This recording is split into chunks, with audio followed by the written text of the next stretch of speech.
नमस्कार दोस्तों, क्या वजह है कि F-22 रैप्टर और F-35 जैसे फाइटर जेट्स बाकी फाइटर जेट्स को पहले डिटेक्ट कर लेते हैं जबकि वो खुद टारगेट बनने से बच जाते हैं? इसकी वजह है उनका स्टेल्थ को कई बार लेकर यह कंफ्यूजन भी रहती है कि क्या इससे फाइटर जेट्स इनविजिबल हो जाते हैं, जबकि ऐसा नहीं है। सभी तरह के फाइटर जेट्स, फिर वो भले ही F-22 रैप्टर या F-35 ही क्यों ना हो, इनको ट्रैकिंग रडार द्वारा डिटेक्ट कर लिया जाता है, लेकिन फर्क सिर्फ उस डिस्टेंस का है जिस पर वो अच्छी तरह से डिटेक्ट हो जाते हैं। एक अच्छे फाइटर जेट का रडार हैवीवेट फाइटर जेट्स जैसे सुखोई 30 या F-15 इनको 250 किलोमीटर दूर से ट्रैक कर सकता है। इनसे छोटे आकार के राफेल, जिनका रडार क्रॉस सेक्शन 1 से 2 मीटर स्क्वायर है, इनको 140 या 150 किलोमीटर दूर से ट्रैक किया जा सकता है। F-35 जैसे स्टेल्थी फाइटर जेट्स जिसका रडार क्रॉस सेक्शन सिर्फ 0.005 मीटर स्क्वायर है,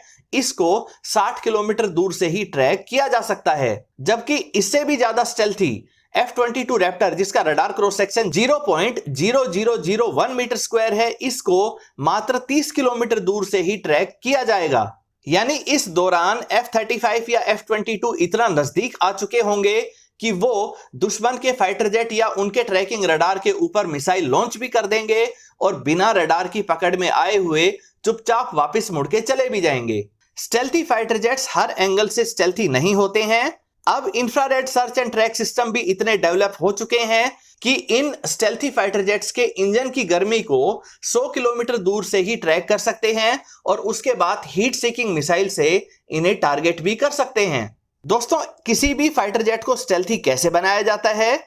इसके 3 अलग अलग स्टेप्स होते हैं। सबसे पहले तो फाइटर जेट को इस तरह से डिजाइन करते हैं कि कहीं भी कोई 90 डिग्री का एंगल ना रहे, जिससे दुश्मन के रडार से आती हुई वेव्स अलग अलग दिशा में बिखर जाए और उस स्टेल्थी फाइटर जेट की लोकेशन को ठीक से ट्रैकिंग रडार ना समझ सके। एक बार स्टेल्थी डिजाइन का फाइटर जेट बन जाता है तो इसके ऊपर खास तरह की रडार वेव्स एब्जॉर्बिंग मटेरियल की लेयर लगाई जाती है, जिससे दुश्मन देश के रडार की तरफ से आ रही शॉर्ट वेवलेंथ वाली वेव्स को एब्जॉर्ब किया जा सके। इससे tracking radar stealthy fighter jet को नहीं पहचान पाता है। इसके बाद भी स्टेल्थी फाइटर जेट्स जैसे F-22 रैप्टर और F-35 में इस तरह के उपकरण लगाए जाते हैं कि दुश्मन देश की तरफ से आ रही रडार वेव्स को या तो जैम कर दे या उन्हें इस तरह से गलत इंफॉर्मेशन से भर दे कि उनका tracking radar stealthy fighter jet की सही लोकेशन को ठीक से ना समझ सके। इससे स्टेल्थी फाइटर जेट को इतना टाइम आसानी से मिल जाता है कि वह दुश्मन के फाइटर जेट या उनके ट्रैकिंग रडार को अपनी मिसाइल से निशाना बना सके और जब तक दुश्मन कुछ समझ पाए उससे पहले ही वापस मुड़ के चला जाए।